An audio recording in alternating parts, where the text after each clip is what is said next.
live. You see they're dry. You see there's no marrow in the bone. You see they're scattered all over the valley. They ain't even full skeletons. I mean, the bones are scattered all over the valley. They're just bones. But answer me a question, Ezekiel. Can these bones live? Ezekiel answers the only way he knows how to answer. Lord, you know. Critical race theory was born out of critical legal theory. Am I teaching y'all something today?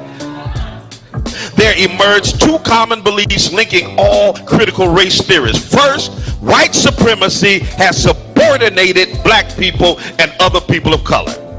That's just a fact. How in the world are you going to fight against that being taught in any school? White supremacy has subordinated black people and other people of color. That's a fact. Why don't you want that to be taught in school?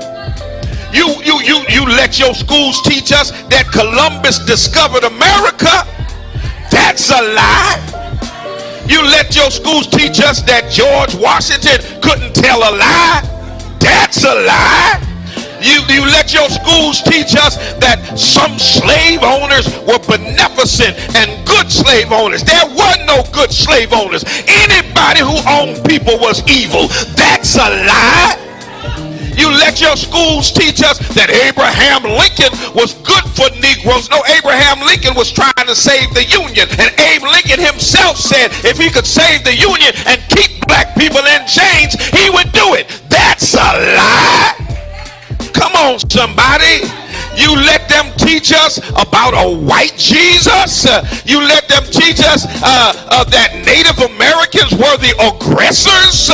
Come on, somebody. That white folk had a manifest destiny and that the pilgrims were good at Native Americans. That's a lie. All day, every day, you let them teach us lies. All throughout my history in school, I was taught lies. But you got a problem with critical race theory because it teaches the truth that white supremacy has subordinated black people and people of color. The right to bear arms. Let me just back up a little bit and let me take you on back to the late 1960s when Ronald Reagan was the governor of California. And they were oppressing black folk, and a group of men and women known as the Black Panther Party decided that they were going to defend the rights of black folk. And the Black Panthers decided that the Second Amendment wasn't just for white folk. So they strapped themselves with guns and showed up at the Capitol in California. And when they saw them Negroes with guns, come on, somebody. That's why I say if you ever really want to get gun laws changed, just strap all these Negroes up. They'll change them laws before the week is over. When the Black Panthers, watch this, I want you to read, the California legislator passed what was called the Mulford Act. It was a gun control act that decided who could get guns, who couldn't get guns, what could be in your background, what couldn't be in your background. It was the first time in history that the National Rifle Association, the NRA, supported restrictive gun legislation, all because black folk had the nerve to get strapped. Look at your neighbor and say, neighbor, go get strapped. Amen, somebody. Y'all gonna say Bishop told us to get strapped. I said it. Go get strapped. It just got real quiet up in here. But y'all already know I'm a triple P. Amen. Y'all know what a triple P is, right? A pistol packing preacher. Amen, somebody.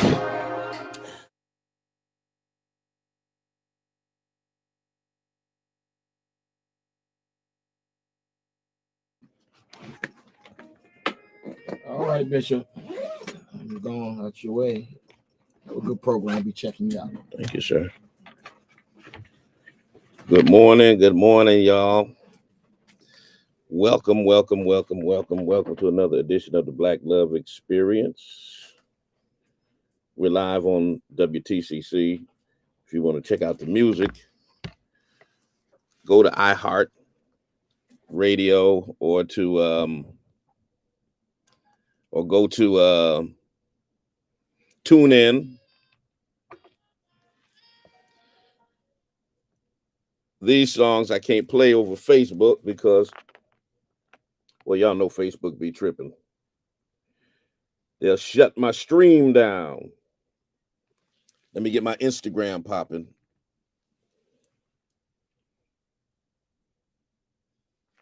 Morning, Instagram. Get my Instagram popping. Yeah, they'll shut the stream down because, you know, it is what it is. So if you want to enjoy the music, at least part of the music, you got to go to one of those other sites. But rep your city, rep your town. Let me know where you're chiming in from.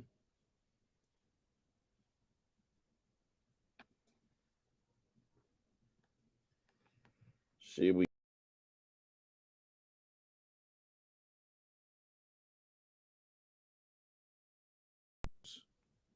the social rolling. I got who I got? I got Coltrane playing in the background.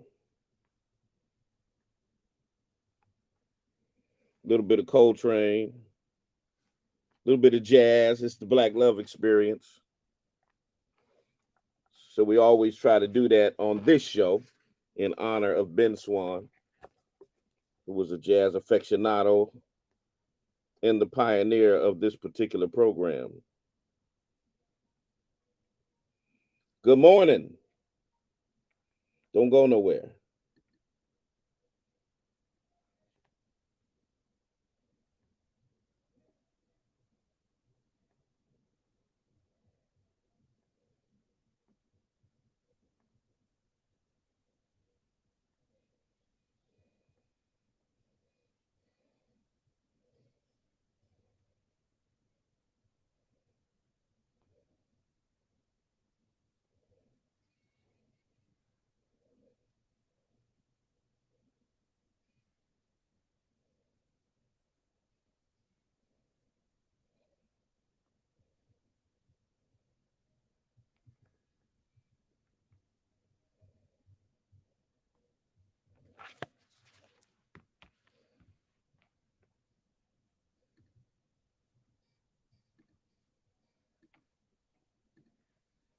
I don't know what's going on with that. The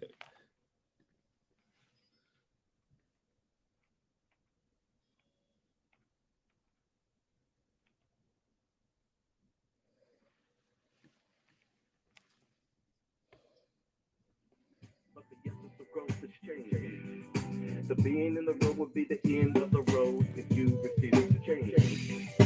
Reach a little higher, reach a little higher, dig a little deeper, dig a little deeper, go a little further, go a little further. Come on, come on, come on. Reach a little higher, come on, yeah.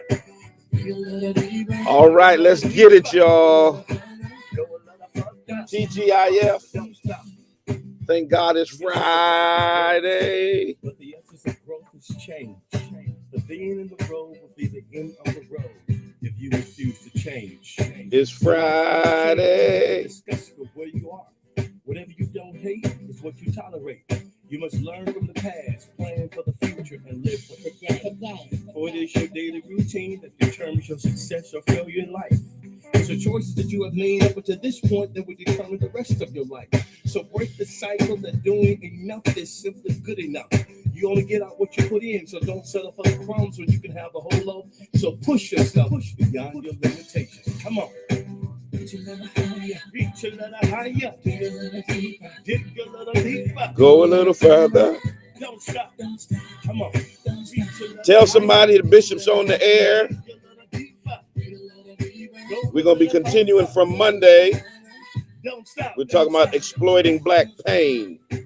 So you gotta break the routine. We back on that today, y'all. Manipulators will always try to bypass the process for the quick progress. There are no shortcuts to success. There are no elevators to the top. You gotta take it one step at a time.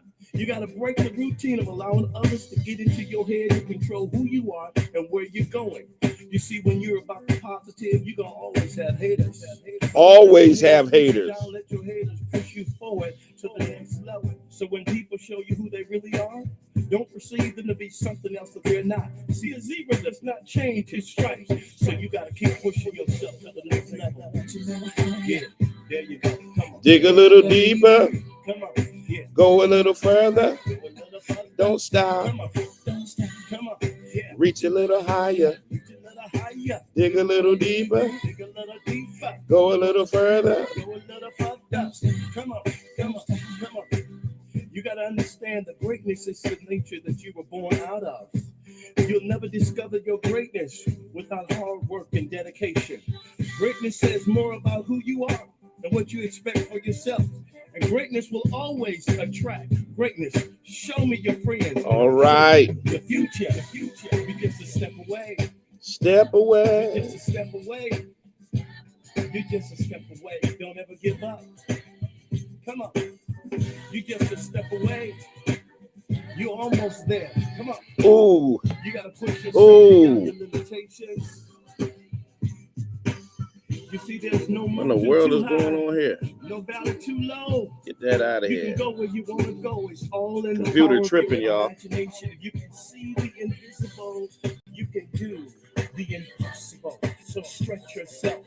Take yourself to the next level. Come on, come on, come on. Reach a little higher. Dig a little deeper. Go a little further. Come on, come on, come on. Don't stop, come on. Reach a little higher. Dig a little deeper. Go a little further. Don't stop, don't stop. Come on, yeah. Come on, There's a blessing waiting on you. come on. There's a blessing. Blessings are coming your way. All right, y'all. Blessings are coming your way. Go a little further. Yes. 90.7 WTCC. Good morning and welcome to the Spoken Word. I'm your host, Bishop Talbert Swan II. And as usual, we'll be telling it like it is through cultural idioms and nuances that shape the order, ethos, and chaos of the African-American experience. Words have their own vitality. They shape their own consciousness and create their own context for interpreting social and spiritual reality. The spoken word contains the power to reshape the landscape of society. 8 minutes past the hour of 9 a.m. I want to thank Elder Rick Robb bringing us up until the 9 o'clock hour. He and Deacon Ernie Johnson give us those 3 good hours of gospel music every single Friday morning, giving you the best in gospel music.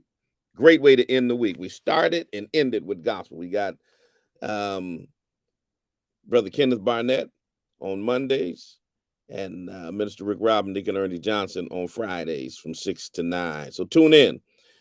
Stay tuned after my program. Mid-Morning Jazz is coming up as well. Today, I'm continuing on the Black Love Experience, the conversation we started on the spoke talking about exploiting Black death and performative allyship. Tell a friend, tell somebody. Bishop is on the air. We're keeping the conversation going. A lot of things happening out there that affect our community. And there are a lot of people who pretend that they are our allies, but they're in it for other reasons. They're in it for other reasons. A lot of attention-seeking folk out there. And we'll talk about that. A lot of allies who want to feel good in a moment of time, but really aren't committed to the cause. So we got to be careful. As if it's not bad enough that we have to maneuver our way through the landmines of racist activity every single day, we then have to watch out for our own that are trying to exploit us, and watch out for those good other folk who are doing the same thing. 413-736-2781 is the number here. If you want to chime in on the conversation, put your comments and stuff in the chat section. Rep your city, rep your town. Let me know where you are chiming in from. Houston is in deep, as they always are. And when the field starts immediately repping like Houston does, I'll shout y'all out first. But Houston is repping deep like they usually are. Chicago is in the building. I know the 413 is in here. If you're in the Twitter space, just type your city or town in the comment section. Let me know what part of the nation or the world you are in. Where y'all at? YouTube. Where y'all at? Instagram. Let me know. Let me know. Let me know. Tell a friend, tell somebody we're on the air. We're going to talk about it.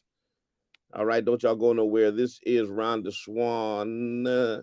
Let's do a response to the sellout. And we're coming right back after that. And we're going to talk about this black exploitation. Don't go nowhere.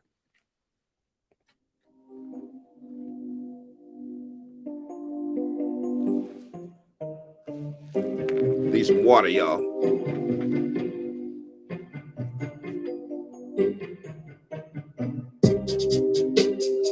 You say you sold out because black women are loud and crass. What? And your precious white woman is the epitome of class? Are you so blind that you cannot see? That pale girl child ain't got nothing on me.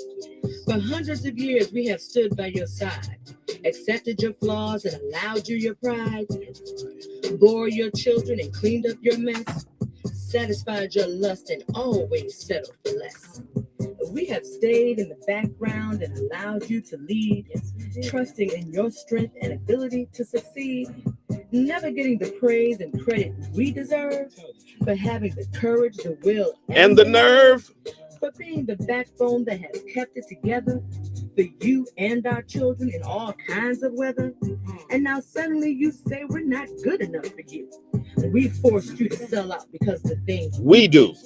Well, where was that white woman when that white man you hate was cracking the whip in the boardroom, the warehouse, and on the slave ship?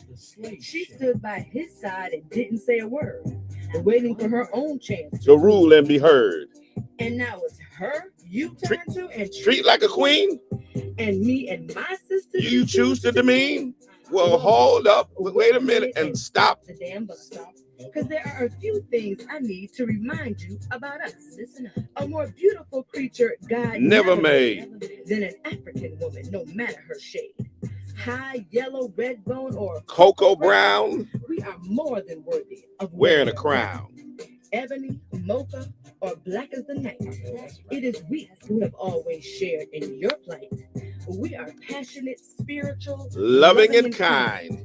A more generous heart you'll never find than the one that beats inside the body of a Nubian queen, the hardest working, loving, giving woman you've ever seen. For we give and forgive until there's little left. Then we're forced to put up our guard to avoid your theft.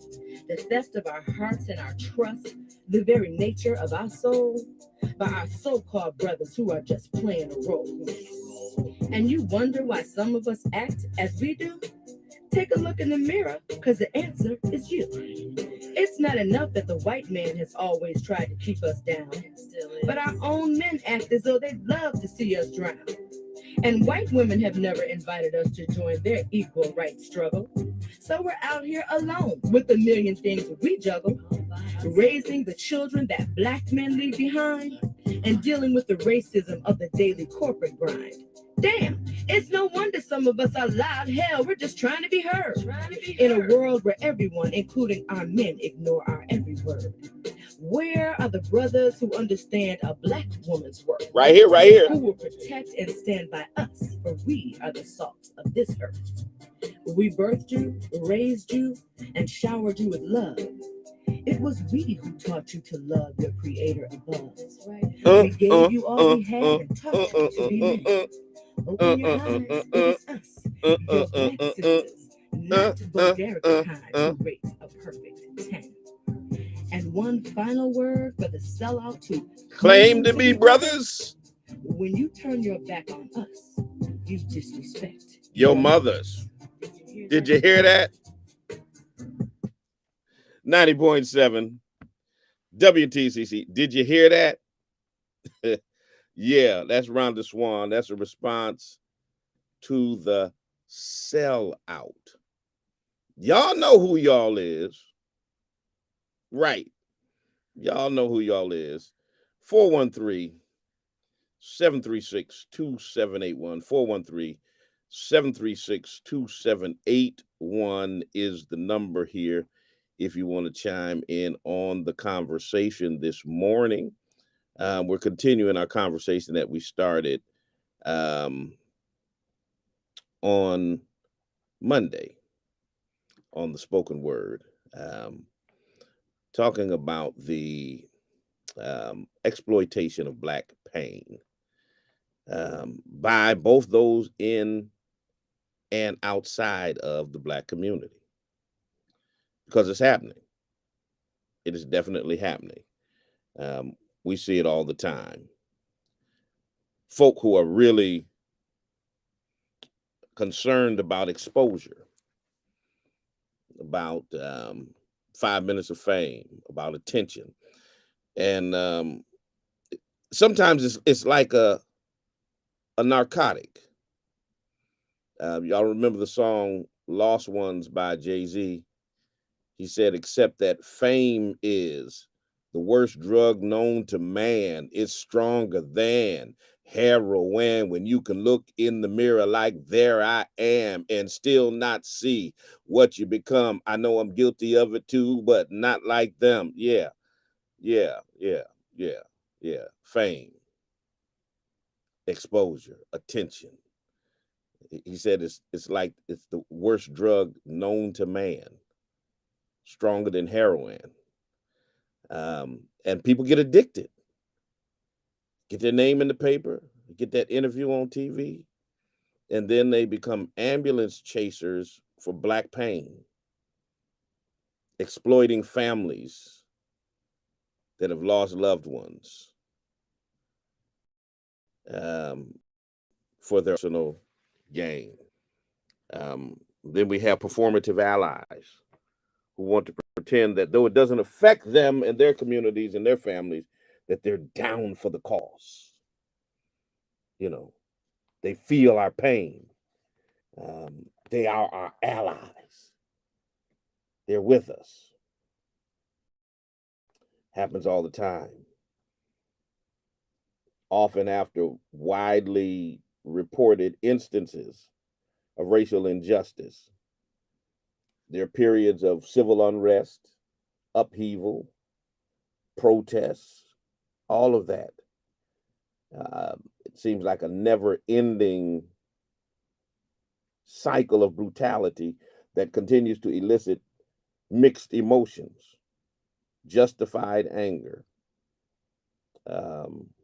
numbness. Sometimes people get numb, just not again, just we're tired of seeing it.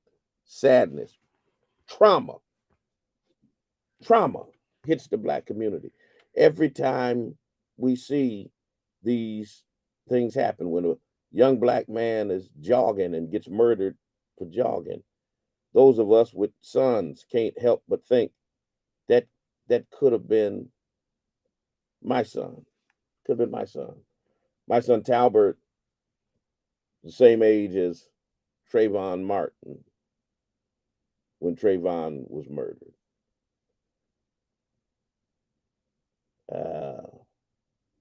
So many similarities between him and some of the young men that were his age at various times throughout his life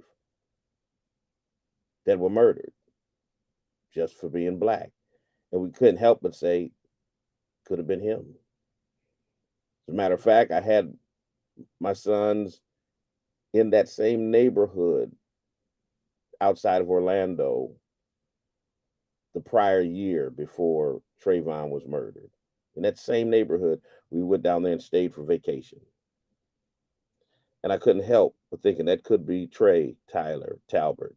It could have been one of my sons walking to or from the store while we were vacationing in a gated neighborhood in that same area. Could have been a George Zimmerman then, thinking that they looked suspicious. Black people are traumatized by these incidents because they know at any given point in time, it could hit their family. And most of our families have been hit through the centuries. 3 of my grandmother's brothers were lynched in Jim Crow, Mississippi. I got a cousin. You know how you give each other nicknames. We called him Boy Boy. He was shot and murdered in Chicago. Every family that I know of, Black families, have experienced that trauma. The cousin Jatan, just a couple of months ago, here in my city, shot and murdered over an argument over a parking space. I preached his funeral. So it hits us on a personal level. It hits us on the periphery, folks around us, friends, colleagues, fellow church members. We cannot escape the pain and the trauma of being Black in what Maya Angelou called these yet to be United States of America. And that trauma repeats itself. And it hits us every time another Black person becomes a victim of unwarranted violence. These vile and violent events that span across centuries. Unlike the days when my great uncles were lynched in Jim Crow, Mississippi, now they're being documented on a much wider scale, being filmed, being played before the world. You can't help but see them when you log on to Facebook, Instagram, YouTube. You can just do a search. You can see Jalen Walker being shot at 90 times by the Popo in Akron, Ohio. It's a little warm in here. I'm gonna have to adjust the temperature a little bit. In Akron, Ohio, shot down by law enforcement. 90 bullets. In what world, brothers and sisters? In what world? I guess the fall has come, so they've discontinued the air conditioning, and it's a little warm in here today. In what world are 90 bullets justified for a traffic violation? Only when it comes to a Black person. Only when it comes to us. Black pain. And with that pain comes near constant exploitation of it. In the fight against injustice, allyship or so-called allyship from those of other races can be vital to the cause. But a not insignificant number of self-proclaimed allies, and let me tell y'all who think you're allies, you don't get to proclaim yourself as an ally. We have to proclaim that. A number of self-proclaimed allies who claim to stand with Black people often do it for personal gain. A number of Black people so-called activists, we call them actorvists. They do it for personal gain. Several brands and corporations have recently been put on blast for releasing statements of solidarity, even as they have failed to embrace diversity in their own workspaces. And even after having been called out for these practices in the past, we've seen some of these employers call themselves owning up to their unfair treatment of Black employees with promises that they're going to do better. A number of these outlets come under fire for sensationalism about Black victims of police violence to garner higher ratings, to drive audience engagement. And there are countless instances of exploitative practices and behaviors in corporate America. The NFL, as racist as it has been against Black athletes who simply wanted to protest the extrajudicial murder of Black people, and NFL owners basically trying to be punitive if they have the audacity to take a knee or to do something symbolic against injustice. Then the NFL is going to start a program and hire Jay-Z and some others calling themselves speaking out against the very injustice that they perpetrate. This is the type of hypocrisy that we see all of the time. It's part of a regular pattern and playbook by corporations, by so-called allies, and by Black people. Every time an unarmed Black person is murdered by police, treated unjustly, this regular pattern is evident in the way that the resounding support for the Black community wanes, okay? When the outrage slowly starts to dissipate, people start going back to business as usual, you know, this support wanes. And the most pronounced example I use is if you go back to 2020 after the murder of George Floyd, white people, Asian people, Latino people, people from all around the world hit the streets. And as one of my callers said on Monday, white folk in America really did that so that they could push Black voters out in the 2020 presidential election. Because as soon as that election was over and the Democrats were back in power in all three branches of government, all of those allies that hit the street disappeared. You didn't see for Breonna Taylor. You didn't see him come out for Ahmaud Arbery. You didn't see them come out for Jalen Walker. You didn't see them come out for countless others who were murdered in the streets like dogs, just like George Floyd was. When have you seen that grand level of so-called allyship happen since George Floyd? It's not because Black people haven't been murdered since George Floyd. It's not because the criminal justice system has been fixed since George Floyd. It's not as if the Democrats got in office and passed the George Floyd police reform bill, because they didn't.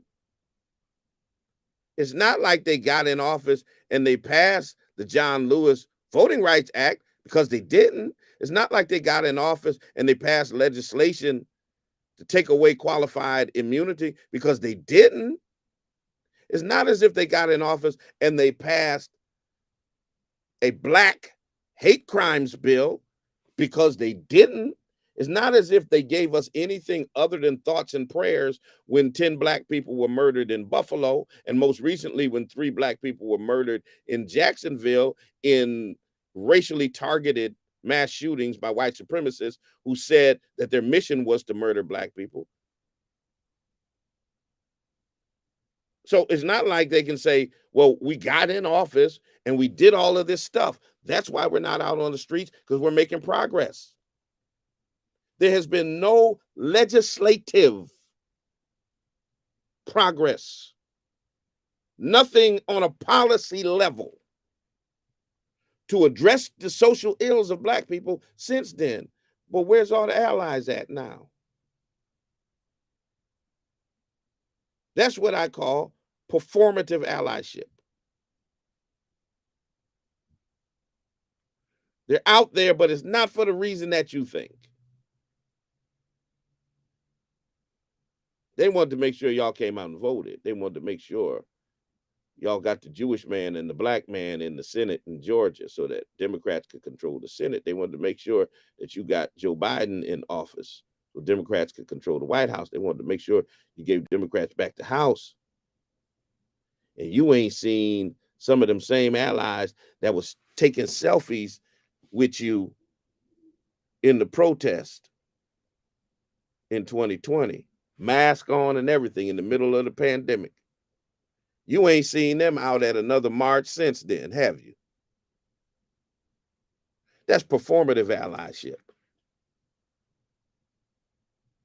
We got too many of those. Too many of those.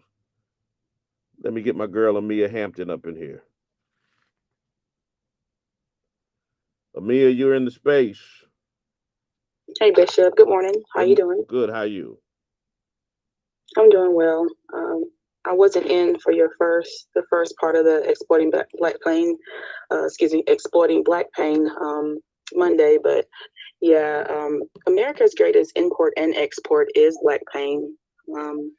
They continue to get rich, and the most people, the most percentage of the people getting rich is the Democratic Party. I think it's going to have to come down to once and for all: are we going to go away from the Democratic Party next year? Are we really going to this time fight fire with fire? Basically, we created a monster. They have used our black pain to gain votes, but have done nothing in return for us. And it's not reciprocal. It's not reciprocated. It has never been reciprocated. I've been voting blue no matter who my whole entire life. My parents did, their parents did, and their parents did. And it has gotten us nowhere. Just more exploitation of black pain.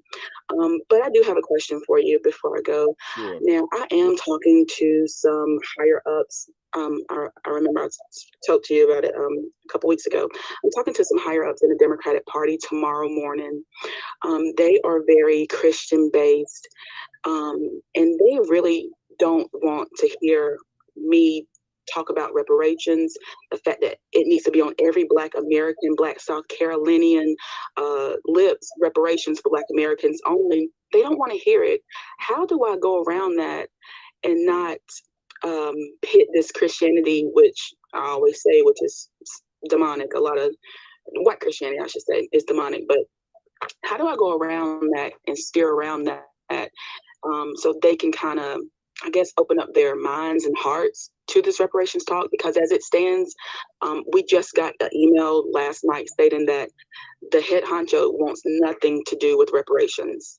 And there's also, just FYI, there's a reparations task force in Fulton, Georgia. If there's anyone in Fulton, Georgia that has the same mindset, that thinks that this lineage-based reparations should be for Black Americans that have experienced this Black pain, we do want you to reach out, and possibly be on that Fulton task force. But again, my question was, how would you play it tomorrow? These are very well-seasoned Democrats. They are Christians, but they do not want to hear what I have to say regarding reparations, regarding justice and policing, and regarding the illegal immigration. All right. Thank you so much. All Bye-bye. right. Appreciate your call. Listen, here's how I would play it. Jesus told his disciples as they were going from city to city, with the good news of the gospel. And he said to them, he that believeth and heareth you shall be saved. He that heareth not shall be damned. And he basically told them, those who receive you and receive your message, to bless them. And those who don't, shake the dust off your feet and keep it moving. That's how I handle situations like that. If people, unless you've got the time to educate, and here's the problem, you've got to understand whether or not people are open to be educated, or if they are stuck in the same old morals. They are stuck in the same place, and their mind is not open to being expanded. And if their mind's not open to being expanded, shake the dust off your feet.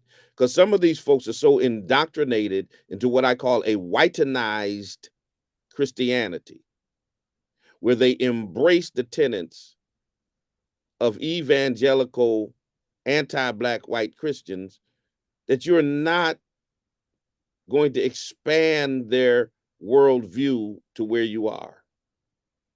And in those cases, you can't waste your time on them. And you've got to find people who are like-minded, or people who are open-minded enough to be educated on the topic. I have black people in my own denomination who are the same way. Reparations, they parrot the talking points of white evangelicals.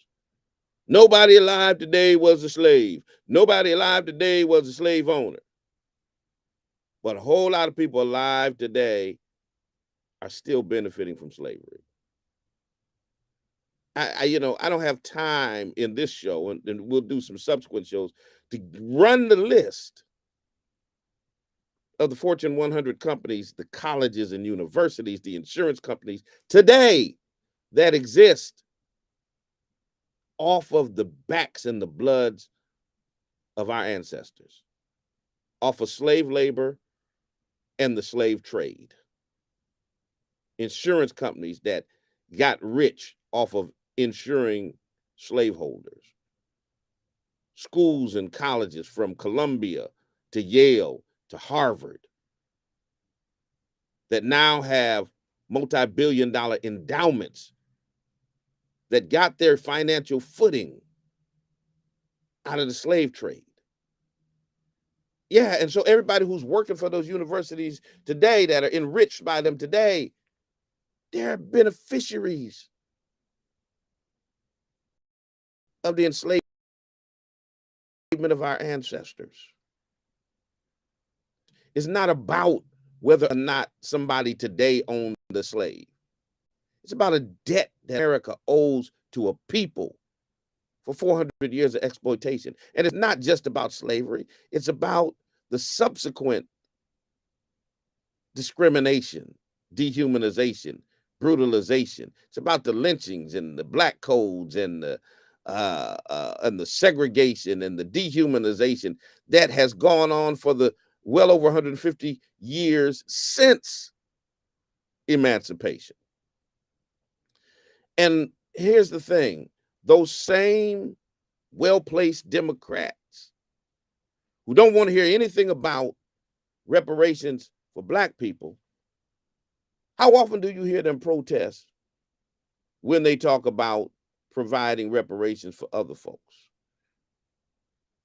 They just recently allocated some multi-millions of dollars and had the government looking for Native Americans that had been exploited. The reparations to Japanese families for being interred for 3 years during World War II, that bill wasn't signed into law until Reagan was president in the 80s. 2 generations after World War II. 40 some odd years after. Nobody who was paying taxes at that time had anything to do with that.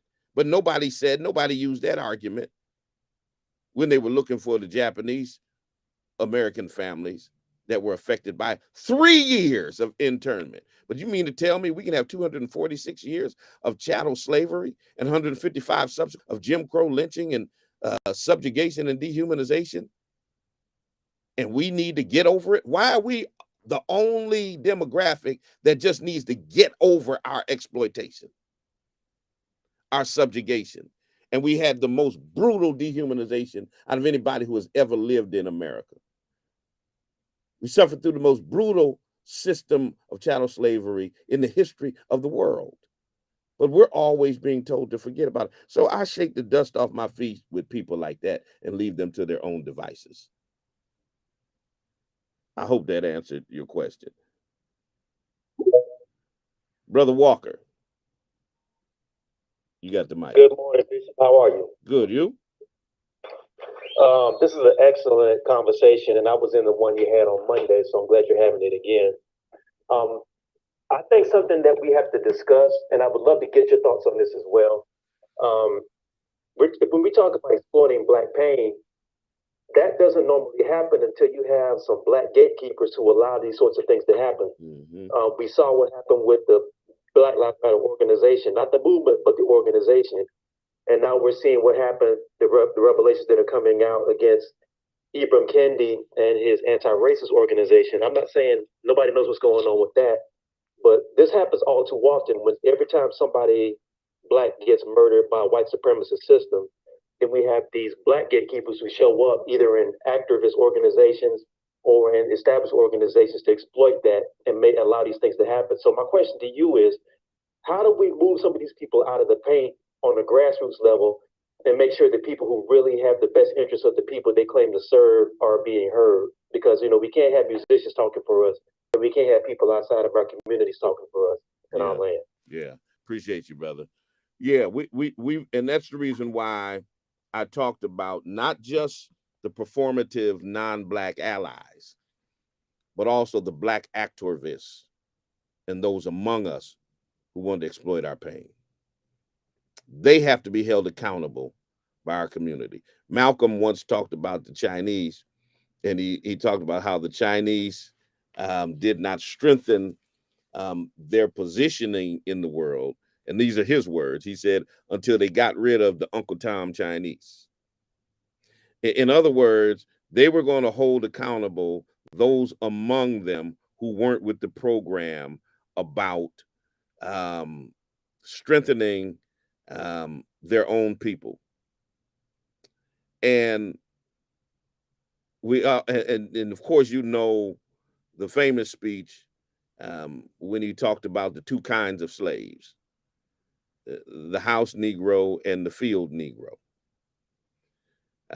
And we still got some house Negroes running around here today that are willing to sell out their own people for their own personal gain and be the gatekeepers. On the plantation, there was always a Black slave holding a whip and a gun to keep other Black people in line. You are always going to have someone who looks like us willing to work for them exploit us. And we've got to deal with them as a community. We've got to expose them. We've got to shame them. We've got to call them out. We've got to deal with them. And when we find out that they are amongst us, we can't be complicit because of benefits we may be getting. We got to deal with them. So yeah, and because what happens is the white supremacist system, what they will do is they will point to them and try to paint them as the norm amongst us as opposed to the exception. So whenever they talk about Black Lives Matter, they point to Black Lives Matter, the organization, and they talk about buying $4 million houses and all of that so that they can conflate the issue between the Black Lives Matter organization and the Black Lives Matter movement. And there is a difference. And there is a difference. And in every organization, you have people who need to be called out and dealt with. And we've got to be bold enough to do it. As a president of the NAACP, I've been in trouble with the organization because I've made some very public stances that have been in contrast with the position of the national organization. And I've come under fire and criticism because of it. I don't know how many times members of the Jewish community have called up the NAACP about some of my commentary, some of my activism. When they came out and decided they wanted to give Prince Harry in a NAACP Image Award, I said, for what? When his family gives Africa back them jewels they stole and pays reparations for England colonizing Black people across the world, then we can talk about him being a hero and fighting for Black people.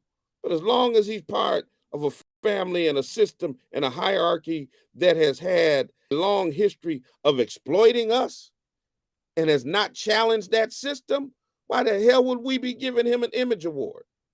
And I was very public about it, about being against it. And unless we have people who are willing to risk their station to speak truth to power doesn't just mean to the white supremacist system, it means to the power of the organizations that we are a part of as well. Are we willing to do that? Malcolm wound up out of the Nation of Islam because not only was he willing to speak truth to power in terms of the system of white supremacy in America, he was willing to speak against the corruption in his own organization. Are we willing to do that? Are we willing to be Democrats and challenge Democrats? Or do we get so comfortable once we get on the inside that we go along to get along? Those are the questions. TAS, Jen Blessings. You got the mic. Yeah, Bishop. That's Tasman. Okay. Tasman, the Transatlantic Slave Descendant Network. Gotcha. Thank you for allowing me to speak on Absolutely. speak this morning. Good morning to you.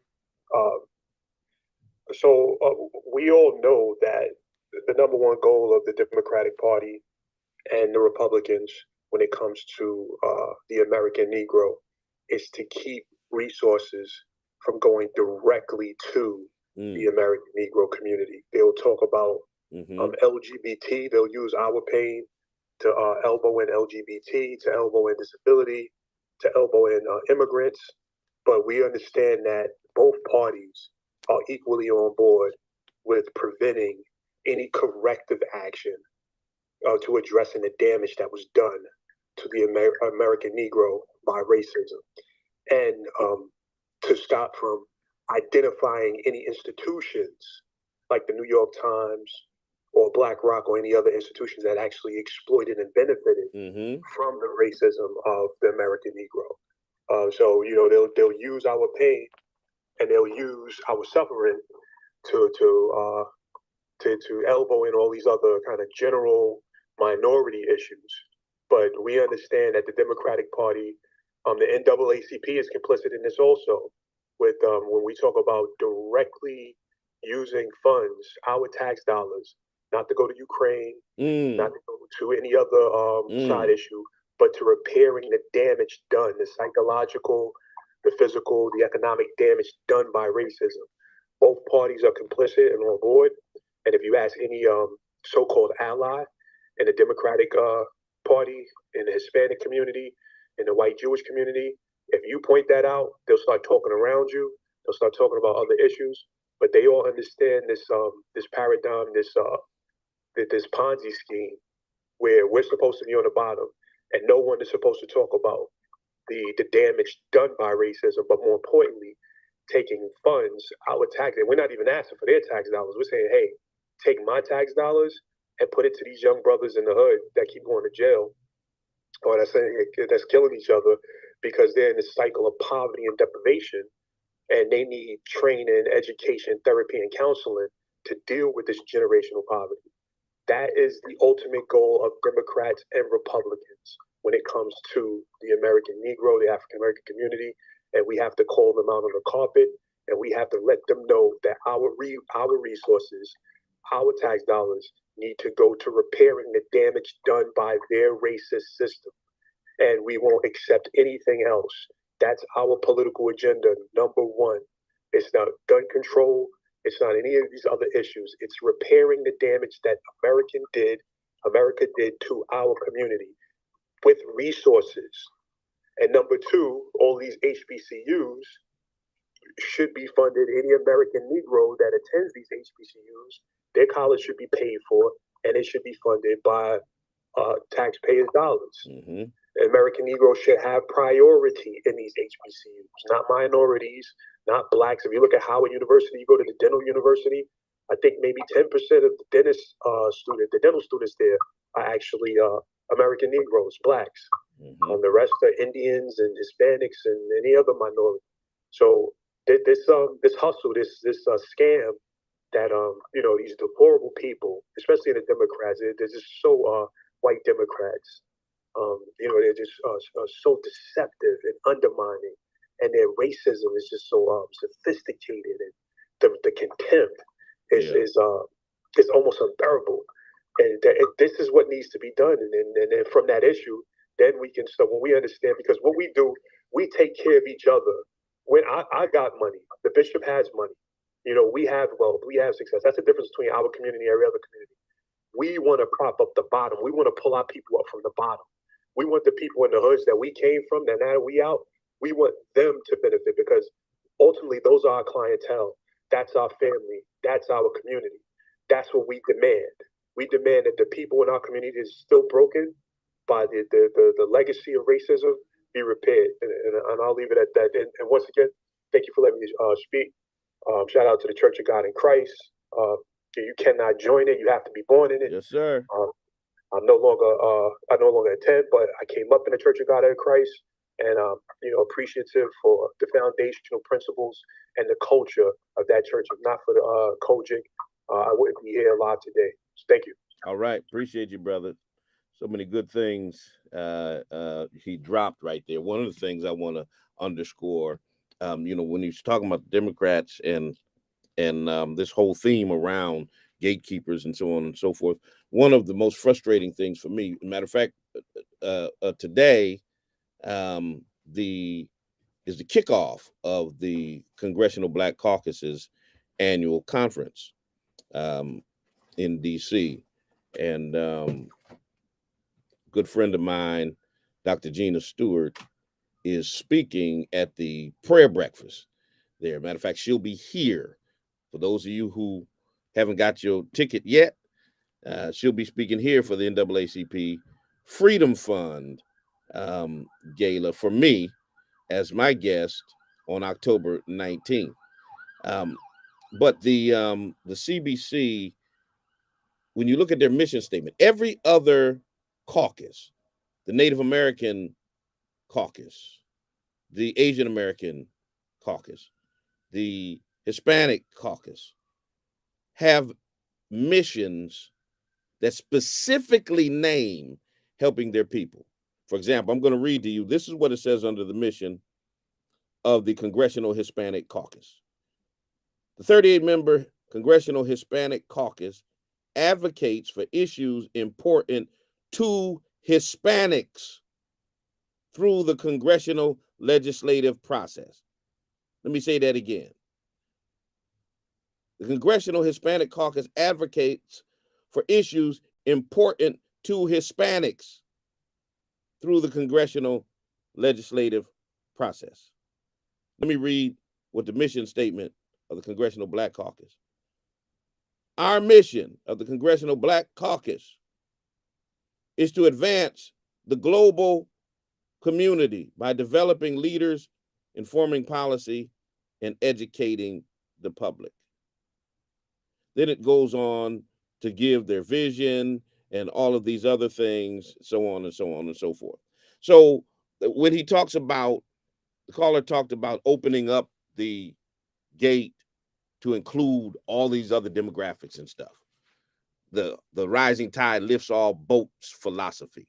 How come when it comes to Black people, it always has to be about advocating for everybody? But everybody else is able to advocate for themselves, and the hell with Black people and anybody else. We're the only ones who feel guilty if we advocate for ourselves. That there's something wrong if we push for issues important to Black people, that we've got to add Latinos and Asian Americans and Native Americans and Indian Americans and LGBTQs and DACAs and this and yada yada yada yada. Nobody does that but us.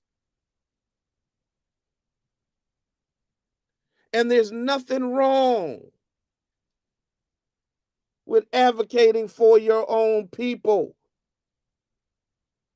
because nobody has been exploited, brutalized, dehumanized like Black people in America. We got a right to advocate for us. Reverend Damien, you're in the space.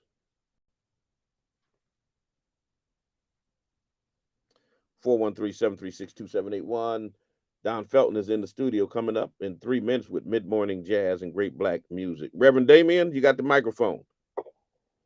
Good morning, Bishop. How are you? Good. How are you? I'm good. I'm always appreciative every time you allow me to speak in your wonderful spaces. I want to lift up two things really quickly. And to the point you just made about the Congressional Black Caucus and their annual conference, I used to work for the foundation many years ago. So I've seen it firsthand as the work that they do and the work that they don't do, right? And I've always been very disappointed, to your point, Bishop, about the lack of advocacy for Black people. They do a lot of work for other groups, for other people, but when it comes to directly advocating for Black people in this country, it's very lacking. But here's what I wanted to ask you, though. There's a video circulating around where there were some Black folks who were at a Root Institute panel at Howard University, and DNC Chair Jamie Harrison was there, and there are folks in the audience that asked him tough questions. They were passionate questions. It was full of Black pain, and they asked him those direct questions. And it seems to me, every time real Black people lift up real questions that aren't fabricated, that aren't planted in the audience, that aren't cute, and make the DNC look good, when real questions are asked, they tiptoe and they walk out on Black people as though their question and their concerns are not valid. Did you see that video, Bishop? I did. If so, what's your thoughts on that? I did not see it, but I'm going to go see it because you just brought it to my attention.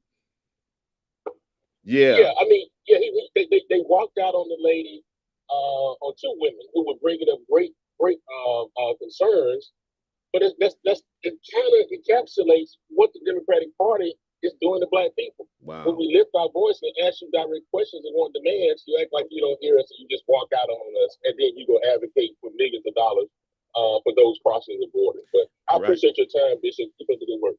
Thank you, sir. Yeah, it's frustrating. And it's frustrating whenever you hold Democrats accountable, how the Democrat sycophants, because there's some folks out there who are more Democrat than they're Black, they come at you to shut you down.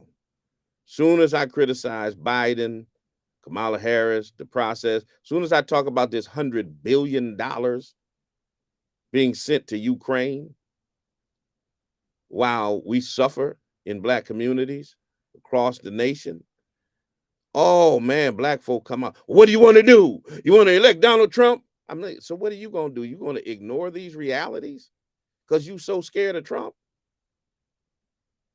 I mean, So you're not going to hold the party that you give 95% of your votes to accountable on any level? You're just going to deal with their stuff because the other one is so much worse? It happens all of the time. And there are those in the CBC who will be dismissive. I never forget when our brother Marcel was challenging Raphael Warnock on the question of reparations. And Senator Warnock, who's a colleague of mine, Senator Warnock had just had like a 7-minute conversation with a white lady. And when Marcel questioned him on reparations, he turned away from him and went and talked to somebody else because he didn't want to deal with that particular issue. And as much as y'all want to have these folk in Congress, if they don't want to deal with the issues that are most important to Black people, what do we need them there for? I got to go. I see y'all still trying to get in the space and on the telephone line. I'm actually headed right over to the church to be with a family and to funeralize one of their loved ones. So I got to get out of the studio. Don Felton is up next with mid-morning jazz and great Black music. I'll see you all on Monday at 9 a.m. on the spoken word. If you're looking for a place to worship, check us out at the Spring of Hope Church of God in Christ, 35 Alden Street, Springfield, Massachusetts, the big brick church right there at 6 Corners. We're building better tomorrows by changing lives today. Don't forget NAACP Freedom Fund, October 19th. Get your tickets. Until the next time I talk to you and you talk to me, always remember, God loves you, and so do I. Peace and blessings. I'm out.